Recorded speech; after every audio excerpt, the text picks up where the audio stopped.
death of João Hélio, a tragedy that shocked Brazil. On February 7, 2007, at around 9 p.m, a barbaric crime marked the recent history of Rio de Janeiro. João Hélio Fernandes Vietes, a boy just 6 years old, was brutally murdered after being dragged for 7 kilometers, trapped by his seatbelt in his mother's car during a robbery in the northern zone of the city. João would have turned 7 the following month, on March 18th. The brutality of the crime destroyed a family, moved an entire city, and sparked a wave of outrage that spread across the country.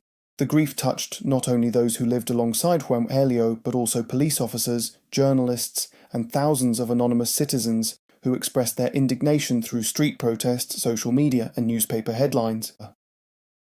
That night, Rosa Cristina Fernandes Vietes was driving her car with her 2 children. Aline, 13 years old, sitting in the front seat, and João Hélio, 6, seated in the back, secured by his seatbelt. They were returning from a gospel study at the Leon Denis Spiritist Center in Bento Ribeiro, which they attended every Wednesday. Upon stopping at a traffic light on Rua Juan Vicente in the Oswaldo Cruz neighborhood, Rosa was ambushed by armed robbers. She and Aline managed to get out of the car quickly, but in a desperate attempt to free João from the back seat, Rosa was stopped by the assailants' violent actions as they sped off with the vehicle. João remained trapped by the seatbelt, with part of his body hanging outside the car.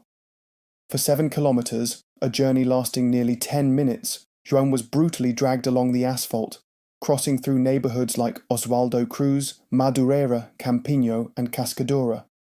The car passed busy streets, barracks, bars, and even the Cascadura courthouse, but no police vehicle intercepted it. Throughout the route, witnesses screamed, drivers honked and tried to alert or pursue the criminals, but they were ignored. Accounts from eyewitnesses such as Verissimo Vieira de Mello and a law graduate identified only as Alexandre described the horror. They saw the boy's body hanging out, bleeding, while the criminals mocked the situation, claiming it was just a Judas doll. Along the way, parts of the boy's body became scattered across the streets, and trails of blood marked the path of an unforgettable tragedy. The car was finally abandoned on Rua Caiari in Cascadura, a dead-end street near a staircase leading to Praça Tres Lagoas. The criminals fled on foot, while shocked residents called the police. João Hélio's body was unrecognizable. Cranial trauma, brain laceration, loss of fingers, damaged knees, a wounded head, the outcome of pure savagery. The brutality of the crime shook even those accustomed to witnessing violent scenes. Military police officers who arrived at the site where the body was found could not hold back their tears. Many sat on the sidewalk, in a state of shock. Forensic experts from the Carlos Eboli Criminalistics Institute were also visibly moved upon seeing the condition of the body, hanging like laundry on a clothesline, as described by witness Joyce Neto, who was at the scene of the assault and helped Rosa Cristina and Aline reach the police station. The pain felt by the family was immeasurable. During the wake, held at the chapel of Jardim da Saudade Cemetery in Sulacap, in Rio's western zone, Aline, João Hélio's sister, inconsolable, shouted phrases that echoed through the press. "I'm sorry I couldn't save you. I want to go with him. I'll stay with him until the end. I'll kill those 2. He can't be dead." Both his father, Helcio Lopes Vietes, and his mother, Rosa Cristina, were unable to hold back their tears. Cousins, uncles, and family friends expressed their outrage at the crime. Merchant Andrea Tavares, João's cousin, vented, "This situation is revolting. Arresting them won't help. Violence in this city gets worse every day. It's extremely difficult. The police are working, but it feels useless. They multiply like ticks. They didn't just destroy little Joãozinho, they destroyed a whole family." His uncle, Helio Lopes, could barely speak to reporters without getting sick. "My nephew is one more victim of the violence you've all witnessed so many times. The family is shattered." The impact was so intense that the Secretary of Public Security, José Mariano Beltrame, and the military police commander-in-chief, Ubiratan Angelo, personally attended the wake to show their support. Both were deeply moved and cried beside the casket. The commander revealed that a sergeant who responded to the incident was so shaken that he couldn't even report the situation over the radio. He couldn't transmit the message on the radio because of the emotion, a task any rookie would handle. Meanwhile, the crime went viral online. In just 12 hours, Globo Online received over 2,500 comments from internet users, a record at the time, most demanding exemplary punishment for those involved. The previous record had been 1,175 comments on a report about a pay raise for congressmen. In one message, internet user Walmar Deabru summarized what millions of parents were feeling. "I've been trying for hours to write some kind of comment, but honestly, I just can't. Every time the scene flashes in my mind, I start crying. I have children around the same age as young JOão Hélio, still an angel, with no trace of malice in his little heart." The grief also spread to the Crianças e Tia school in the Abolição neighborhood where João studied. Staff members cried upon hearing the news.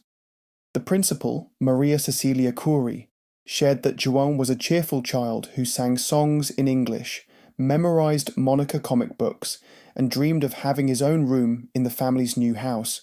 He had personally chosen green, his favorite color, to paint the walls. On the school bulletin board, a drawing João had made at the start of the school year depicted 3 people and a phrase of affection. "I like her," in tribute to his mother.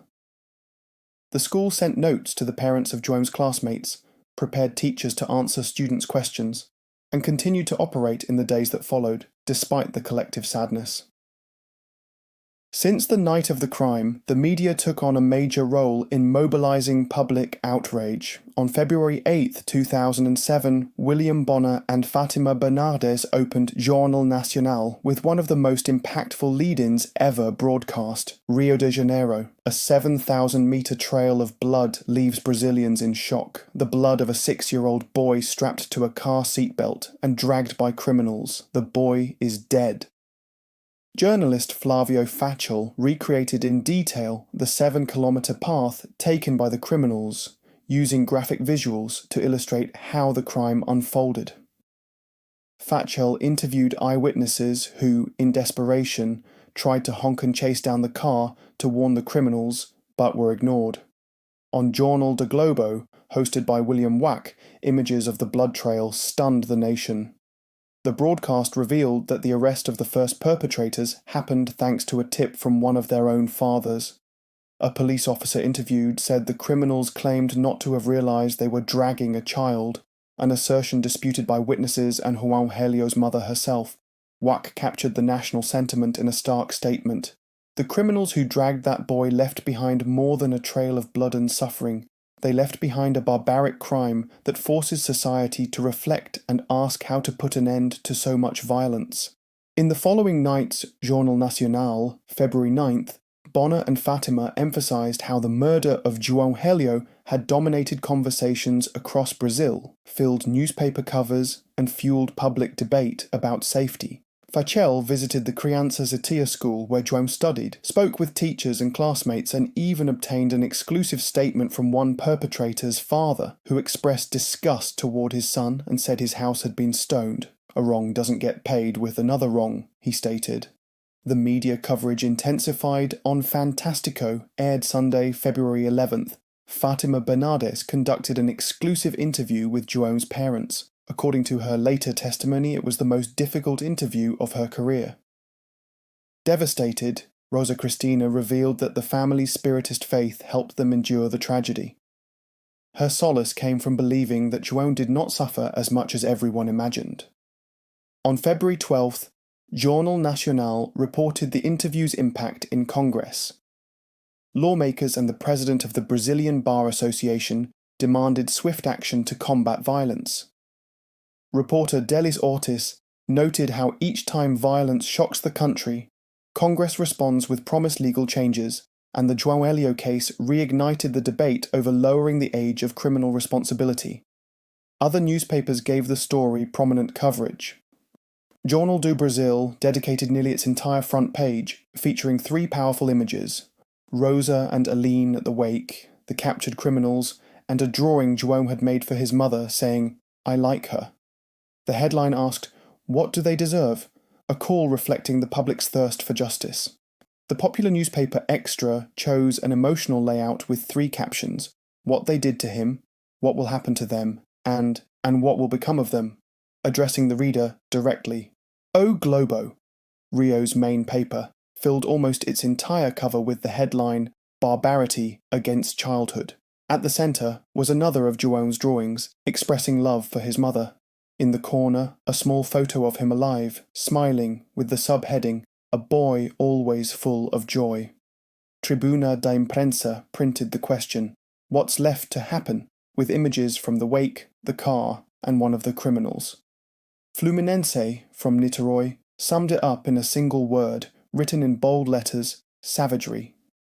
The coverage also reached São Paulo. Folha de São Paulo gave limited space on its cover but published the subtitle, "Thieves Drag and Kill a 6-year-old Boy." O Estado de São Paulo displayed a photo of the arrested criminals alongside the caption, "Boy dragged and killed by bandits." The public mobilization grew. Marches, tributes, and demands for justice. A square in Cascadura, where the body was found, was renamed Praça João Hélio Fernandes, and a park in Araruama, RJ, became Parque Menino João Hélio, symbols of a city turning its pain into remembrance. As soon as the case gained media attention and triggered public outrage, the police acted swiftly. The tip line Disca Denuncia initially offered a $2,000 reward, which was later increased to $4,000 for information that could help identify the perpetrators. Less than 18 hours after the crime, police had already located and arrested the first suspects. One of them was Carlos Eduardo Toledo Lima, identified thanks to a tip from his own father, a building doorman, who pledged to cooperate. Other names quickly emerged: Diego Nascimento da Silva, 18 years old, Carlos Roberto da Silva, 21, Tiago de Abreu Matos, 19, and a 16-year-old minor, Ezequiel Toledo de Lima, Carlos Eduardo's brother. According to the investigation, Diego Nascimento was in the passenger seat during the escape. Carlos Eduardo drove the car. The minor approached Rosa Cristina and entered the back seat. Tiago and Carlos Roberto brought the group to the crime scene, using Tiago's father's taxi for transportation and as a getaway vehicle. Witnesses reported the car zigzagging at high speed during the escape, seemingly trying to dislodge João Hélio's body, which remained trapped by the seatbelt. In their statements, the criminals claimed they hadn't realised the boy was being dragged, an account refuted by residents, drivers, and especially Rosa Cristina, who heard the bandits slam their revolver against the car window, confirming that it was made of metal and not a toy as the minor had claimed. By March 10, 2007, the arrests of the 5 accused had been officially ordered. Tiago was briefly released due to lack of evidence, but was re-arrested after new proof of his involvement surfaced. The crime reignited a long-standing debate in Brazil: the reduction of the age of criminal responsibility, as one of the offenders was underage. On January 30, 2008, 4 of the 5 accused were convicted of aggravated robbery resulting in death. Carlos Eduardo Toledo Lima, 45 years, Diego Nascimento da Silva, 44 years and 3 months, Carlos Roberto da Silva and Tiago de Abreu Matos, 39 years each. However, Brazilian law caps the maximum time of actual imprisonment at 30 years. The minor Ezequiel Toledo de Lima was sentenced to a socio-educational measure, 3 years in a juvenile detention facility and 2 years in a semi-open regime. In 2010, he was briefly enrolled in the PPCAAM, Protection Program for Children and Adolescents Threatened with Death, following a request by an NGO. The Public Prosecutor's Office challenged this enrolment, citing irregularities.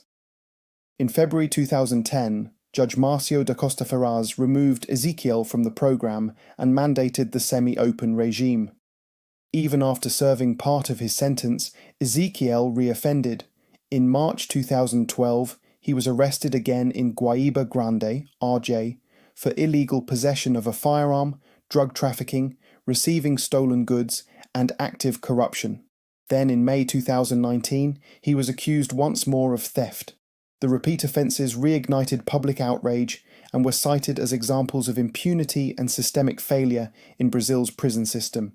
The controversy surrounding the maximum detention period for underage offenders, regime progression, and the effectiveness of socio-educational measures resurfaced in news broadcasts and congressional discussions. Death of João Hélio sparked national outrage beyond the headlines. The death of João Hélio triggered a wave of emotion that reached far beyond TV broadcasts and newspaper pages. Demonstrations were organized across several neighborhoods in Rio de Janeiro, with citizens taking to the streets to demand justice, safety, and harsher penalties for such cruel crimes. Online, the case shattered records. Globo Online received over 2,500 comments in just a few hours, most of them calling for severe punishment.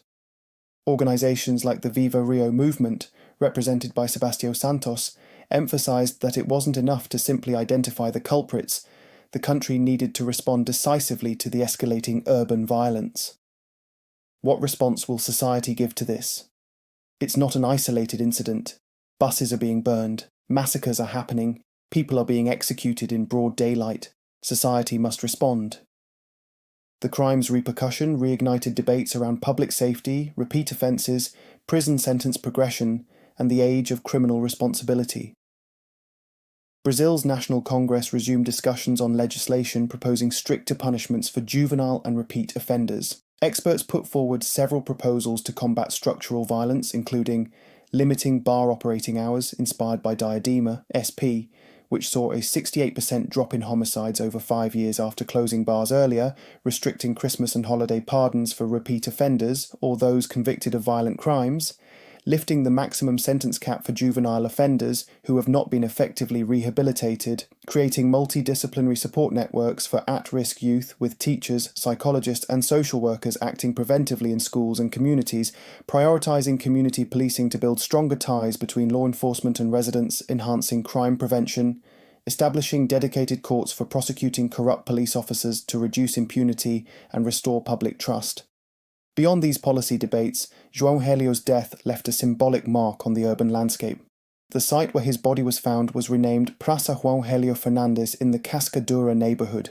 In December 2007, Araruama, RJ, inaugurated Parque Menino João Hélio, honouring the memory of a boy remembered as joyful, affectionate and full of life. João's legacy is not only about grief, it's a reminder that his story must be told so that such horror is never repeated. On the school's bulletin board, he left a simple drawing showing 3 figures and a heartfelt message, "I like her," dedicated to his mother, Rosa Cristina, a symbol of innocence brutally taken. The tragedy did not go unanswered. Marches, protests, and legislative proposals surged in response. Squares and parks were renamed in honour of João Hélio, such as Praça João Hélio Fernandes in Cascadura and Parque Menino João Hélio in Araruama. Experts proposed measures including community policing, support networks for at-risk youth, and stricter limits on pardons and sentence progression for heinous crimes. Yet the question that continues to resonate is, what more must happen? João Hélio was a joyful boy, passionate about life, about Monica's comic books, and the songs he sang in English. On the school mural, he left a simple drawing and a phrase for his mother, "I like her." And that is how he should be remembered, as a child who should never have been ripped away from life in such a cruel way. May his story remain alive so that it never happens again. Thank you so much for watching this video all the way through. Did you find this content interesting? If you did, please give it a like and subscribe to our channel. Don't forget to turn on notifications so you won't miss any of our upcoming videos. Leave us a comment and share this video with others. See you in the next one.